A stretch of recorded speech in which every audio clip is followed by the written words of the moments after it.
Welcome to Agri-Pulse Newsmakers, where we aim to take you to the heart of ag policy. I'm your host, Lydia Johnson. This week, we're bringing you a special edition of the show from CattleCon, the cattle industry's annual convention. Over 9,000 producers gathered in Nashville, Tennessee for policy meetings, educational sessions, and to see the latest technology.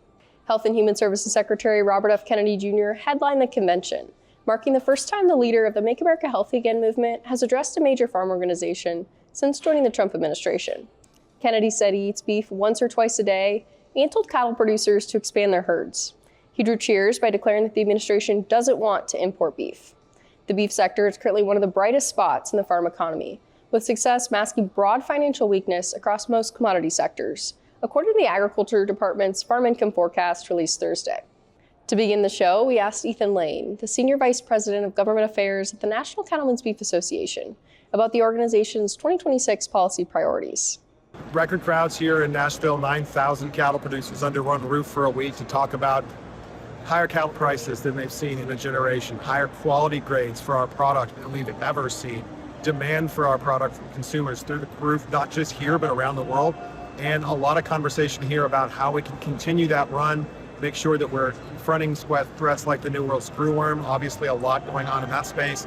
A lot of discussion about Secretary Rollins and the work that she and her team are doing, both to make sure that the Mexican government is meeting their obligations on their side, as well as taking steps to make sure we're prepared here in the U.S. As it makes its advance towards cattle producers here on this side of the border and other impacted folks across the spectrum. A lot of discussion about what that's going to look like and making sure she has the support her and her team need to make those quality decisions, get that help on the ground, get that facility built to manufacture another couple 100 million Screwworm flies a week for us. Also, a lot of focus this week on trade. Obviously, with the president's tariff agenda and a lot of those non-tariff barriers that have been such a problem for cattle producers being renegotiated, that's a real positive for our producers. Eyes on the negatives from that, right, as well. Some of the China conversation here has been pretty pointed, talking about how that continues to be a real Achilles in these trade conversations, and one that we need to see resolved, hopefully, in this next year. Also, a lot of talk about the deregulatory environment. You know, this is one of those administrations where we're looking for ground to be made up on things like the Endangered Species Act, National Environmental Policy Act, delisting the gray wolf, finally, after we have producers across the country suffering massive predation issues because of that. So no matter what corner of the convention center you go to, there's somebody having a really detailed policy conversation about some of these issues affecting producers throughout the country. Yeah, and that New World Screwworm in particular, it feels like it's been top of mind for a lot of the producers this week, and as well as cattle inventory size. U.S. cattle herd is at its smallest size since 1951, but prices still remain very high. I mean, do you expect the cattle herd to begin rebuilding this year? What are you hearing from producers and folks here? The only piece that's missing from that equation right now for producers is certainty. And that's the thing I think we're talking a lot about here is getting past this era of, lurching from press release to press release and all of these sort of bots and fakers on the internet, these fake cowboys and, animal rights activists, folks that are trying to influence opinions on the internet and make sure that the real cattle producers in this room have their voices heard, both by the administration and by public at large on these issues. I think that's really at the top of mind for producers here that feel like sometimes they're being spoken for by people who've never fed an animal in their lives, and that's something that's very frustrating to them. Yeah, and you mentioned, the beef sector is really one of the brightest spots of the farm economy right now, but the administration has been very focused on lowering food costs. Are you concerned that this could, impact the beef sector in any way? The fact is, people are paying at the meat case what beef costs right now because it's worth it. This is not eggs. Eggs are an essential ingredient you need for a bunch of different dishes, right? When you need an egg, you need an egg. Beef is a choice. There are other protein choices in the grocery store. Consumers are showing up and paying those prices because that product is the highest quality they've ever seen. They like the eating experience. They enjoy the relationship they've made with the ranchers that produce it. And they like what their family does with that product around the house. So we're going to keep making it. We're going to keep being proud of what it is. And we're going to keep incentivizing herd rebuild because it gets more producers into the game. It grows this crowd here. And it ensures that we're going to have a healthy system into the future. But the price at the grocery store is driven by that consumer demand. That's not a bug, that's a feature. So we're excited about that. It's the product of decades of work here in this building. We look forward to continuing that run. Consumer demand for beef is very high right now, and the new dietary guidelines for Americans, that new inverted food pyramid, really puts beef on top. Tell us a little about, what do you think that could do for demand? I think Secretary Rollins said it best when they rolled this out, right? Just eat real food. This is what we do in this building for this convention this week, is talk about the real food that our producers produce across the country. We're a supply chain that's whole muscle, right? Ground beef, We don't produce a lot of additive ingredient products in this supply chain. This is sort of a really good fit with what this administration and those dietary guidelines are seeking, which is an increase in high quality protein consumption and eating real food. It's a perfect fit, and I think it's why producers here are responding to that information and excited to finally receive some recognition for the product they produce and the science that supports how that fits into a healthy diet. We'll be back with more Newsmakers right after this. Farm Credit supports rural communities and agriculture with reliable, consistent credit and financial services in good times and bad. We provide loans to farmers and ranchers, farmer-owned cooperatives, rural homebuyers, agribusinesses, and rural infrastructure providers. As cooperatives, we're locally owned and governed. We help agricultural producers feed the world. For America's farmers, Farm Credit, supporting rural communities and agriculture. Learn more today. I think some of sustainability to farmers just comes second nature. If you asked a farmer, are you sustainable? They'd probably look at you maybe a little funny and say, I don't think I'm doing anything that special, but it really is just what they do. We're all farmers, and our goal is taking the best care of our land, our cattle, our natural resources. This is my sustainability story.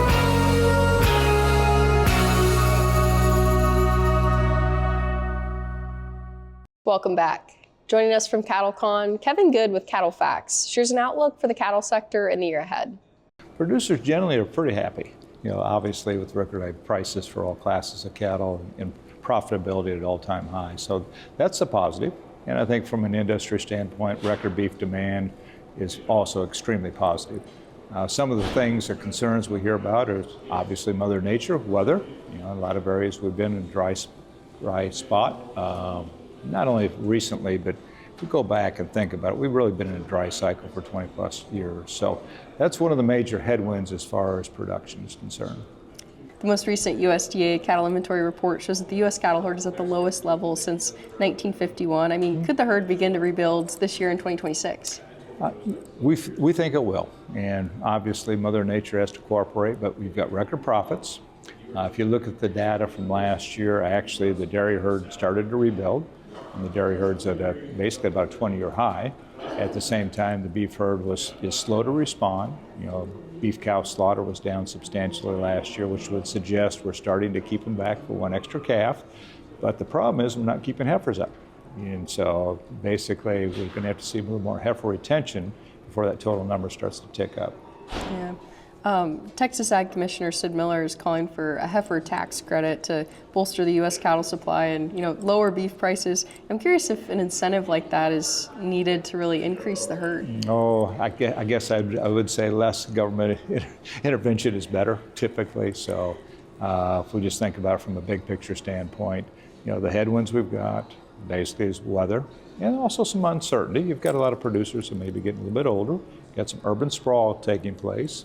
Cost of capital, and I think we've got a lot of producers that remember the last cattle cycle when prices dropped tremendously going through 2015 and 2016. I would just remind our audience that we feel like this cycle is much different. Number one, supply will increase, but at a much slower pace. Number two, demand is much better than it was the last cycle, if we just think about quality and consistency of the product. And number three, the leverage component should continue to favor the cattle feeder. Yeah. And you mentioned, heifers very slowly rebuilding, but what metrics will we be watching and, our producer viewers be watching to see the cattle herd really rebuilding this year? Yeah. Well, two things to look there. On the cow side, you look at cow slaughter as a percentage, basically culling rate. Last year was 8.6% on the beef side, and that is historically a low enough rate to suggest expansion. On the other side is the heifers. You look at heifers on feed as a percentage of total, heifer harvested, percentage of total, both of those remain stubbornly high. We look at heifers moving in the country, auction videos together. That number has came down, but it's still in the middle of like a 20-year range versus being at the high end of the range. You go back and look at the last cycle, 15-16, it was the bottom of the range. So are we starting to keep a few back? Yes, but not enough to really signify expansion. And one of the interesting predictions your team made was, in the spring, the Mexican border reopening for cattle transport. I'm curious how you came up with that conclusion and, just the impact that would really have on the market. That's a good question. And really where we're landing right now, and obviously it's fluid. There is a fly plant in Mexico they're refitting that was for fruit flies. They're moving that to screwworm. The timing, at least the advertised timing, is late spring to summer. So the premise is that's an extra 100 million flies. Will that be enough? Long term, it probably isn't. But at the same time, is that enough of an excuse to go ahead and reopen the border? So we'll see. I think the premise that it'll open at some point in 26 and that creates bigger supply in 27 is accurate. Timing, obviously, will be fluid. Yeah. 2026 could shape up to be a very big year with everything that we mentioned, but what's your outlook for the new year and for our producer viewers? What should they be watching? Yeah, no, I think a couple keys in here to me is just think about the fundamentals going forward, at least for the first half of the year, very similar to what we experienced through the bulk of 2025. So values should stay very elevated in here until two things happen. One, the border reopens, obviously psychologically, that's a downer, as well as increased supply of feeders and calves. And then number two, just thinking about the margin operators, feed yards in particular, they're buying a lot of high break-evens. And so as we get into the second quarter, third quarter, 240, 260 break-evens, cattle start to lose money. Obviously, they start to pull back on their purchase price. We'll be back with more from CattleCon right after the break. Don't miss the must-attend Ag Policy event of the year. Register now for the 2026 Agri-Pulse Ag and Food Policy Summit. Hear directly from the leaders shaping the future of agriculture as they explore innovative ideas to strengthen rural economies and guide policy decisions for the year ahead and beyond. The summit takes place March 23rd at the National Press Club in Washington, D.C., with a virtual option available. View the agenda and register today at agripulse.com under the Events tab. I was kind of known as the sheep guy around here. The fire went from north to south and it blew that way and it went straight down the house. Lost all of our sheep literally a week before we start lambing. And I was really in a bad place. I happened to notice this farm state of mind piece of paper. And I picked up my cell phone and I made a phone call, and that was the best phone call in my life. I'm glad that I'm still here. So don't do something permanent over a temporary situation. Welcome back. New World screwworm has been a top concern for beef producers at CattleCon. We asked Steve Boren with Boehringer Ingelheim about the concerns he's hearing about the pest. From the producer side of the business, there's a lot of concerns about New World screwworms, especially those producers that are down in the state of Texas and closer to the Mexican border. And I can extend that really to New Mexico and Arizona as well. So a lot of concern, some anxiety around it. Of course, it's a very, very sensitive topic, and it's a very difficult biologic threat for us to control. Yeah, very few producers are old enough to really remember the last screwworm outbreak, but do you think that producers are really appreciating the threat for what it is and what it could be if it reaches the U.S.? Well, thank you for noticing my gray hair. And I do know people that had to deal with screwworms in the past. It is a really difficult biologic threat, as you can imagine, because of the way that the worms interact with the animals. It's really devastating. And there are folks that are out there that got a little bit of age on them that had firsthand experience with that back in the 70s. And so those folks are deeply concerned. But a lot of the more recent generations, don't have that experience, but have only heard about it and maybe read about it in books. Yeah, you spoke at our Kansas City event last fall, and I remember hearing you mention there, the impact of what this could cause, but something, as small as a wound of a tick bite could an animal, the screwworms could burrow in that within an animal. Absolutely. Any mammal that has a skin intrusion that is opened up, those flies can gain access. A tick bite, naval myiasis is one, other injuries or mechanical injuries, but anything that might be bleeding or opening on an animal is going to be a problem. Yeah, and the administration has been vocal on this. They've introduced a grand challenge to solicit other ideas, but do you think the administration is doing enough to really prevent this from even entering the U.S.? Well, I can't say enough about the administration at this point. You've mentioned a couple things that have already happened. There is another $100 million that's been pledged for novel ideas around control of the New World screwworms. They're doing everything we can. There's a $750 million commitment to build facilities to produce cereal flies. We have a tight timeline for those that are looking for grants to be able to participate in the Grand Challenge, and we're hoping and looking for novel ideas about how to get our hands around it and deal with that threat before it comes in the United States.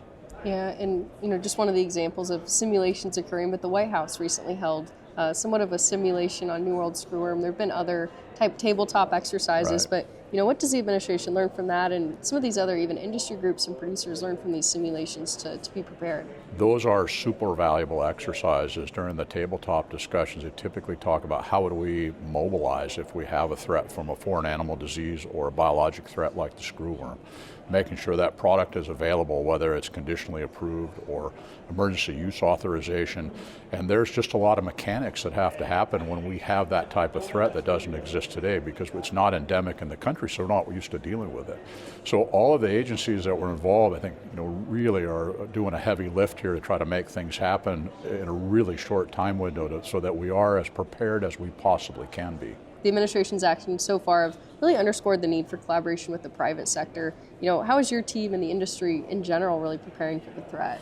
Well, as those things develop, it's really a private sector, public sector, so a lot of the people that would apply for grants would be based in the university systems where they do parasite control, but companies like ours that manufacture one of the leading parasiticide companies, we're working with those collaborators to find the right opportunities to provide the best products and tools that we can, as well as the mechanisms to make that happen in the threat that we do have an outbreak, so that we can deal with at least the treatment and prevention protocols that we can put in place.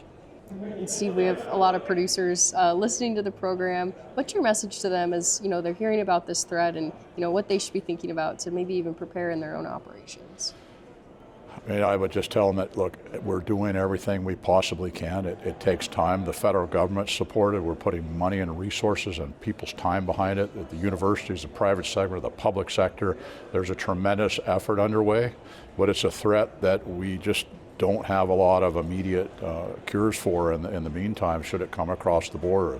The best thing we can do is prevention and stop it from coming to the United States. I know, and with my own family, people are worried about it. I'm super empathetic to that situation. There's a lot of anxiety out there. I wish I could say, try to stay as calm as you can. We'll bring tools as quickly as we possibly can, but it may be a threat we have to deal with. We'll be back with more Newsmakers right after this. I think some of sustainability to farmers just comes second nature. If you asked a farmer, are you sustainable? They'd probably look at you maybe a little funny and say, I don't think I'm doing anything that special, but it really is just what they do. We're all farmers, and our goal is taking the best care of our land, our cattle, our natural resources. This is my sustainability story.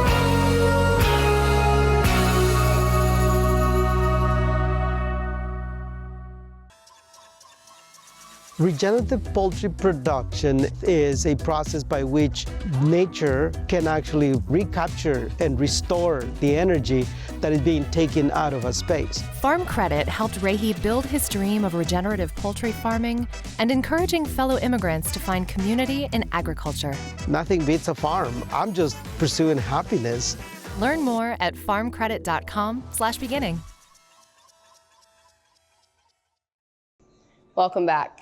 CattleCon brings together all sectors of the cattle industry, from producers to industry stakeholders.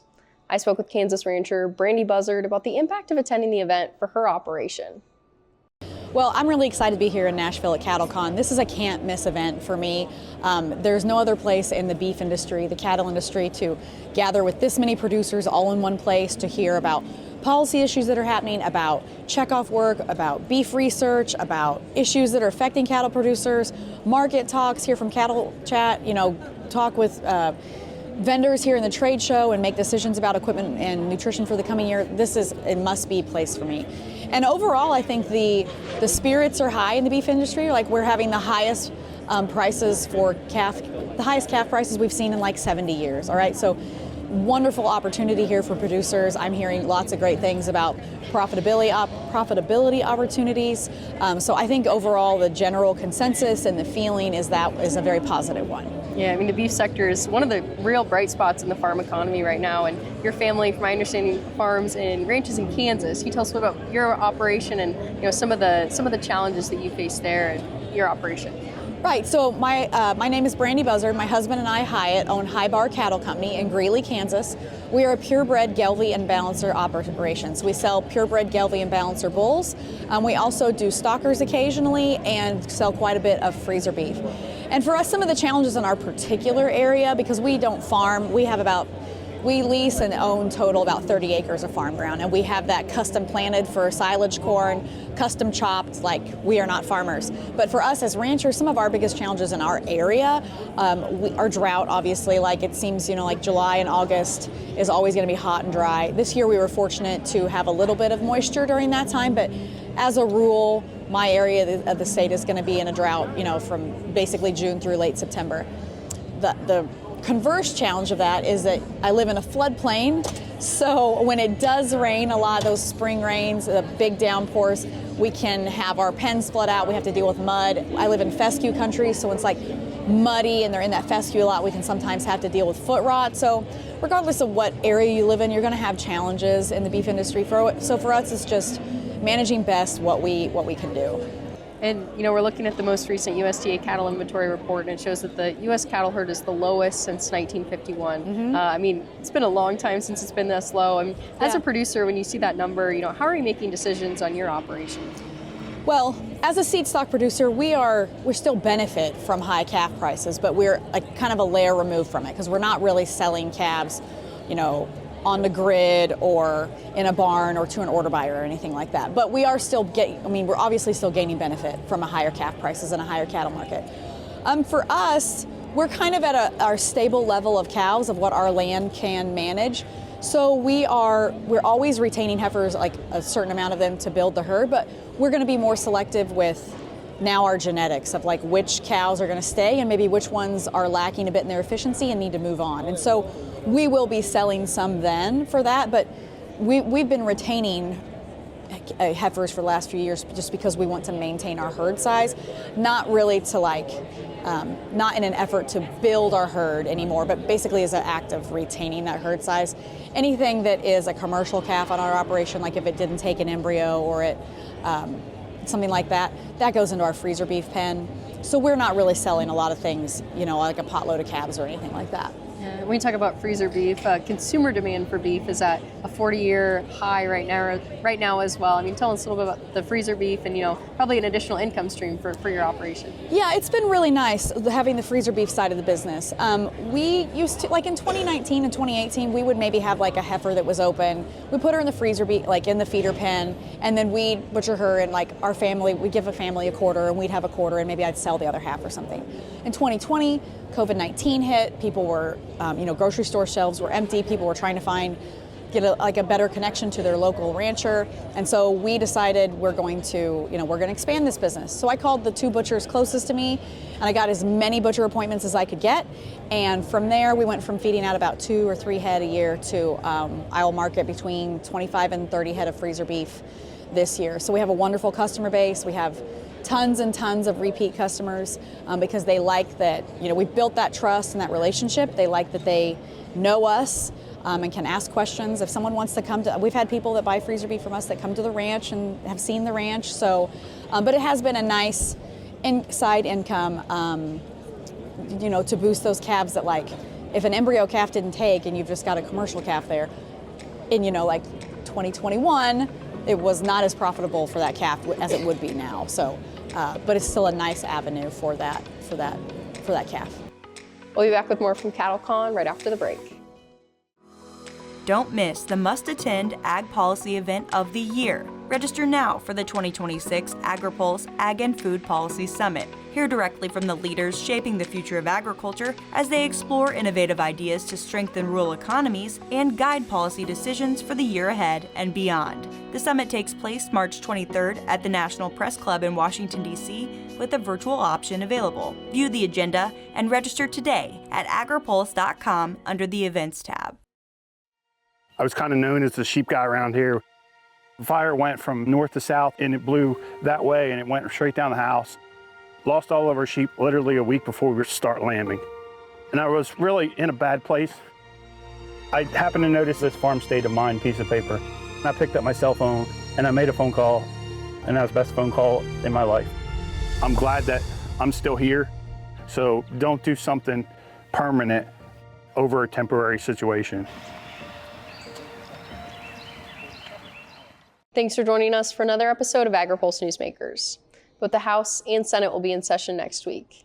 And be sure to mark your calendars and register for the Agri-Pulse Ag and Food Policy Summit on March 23rd in Washington.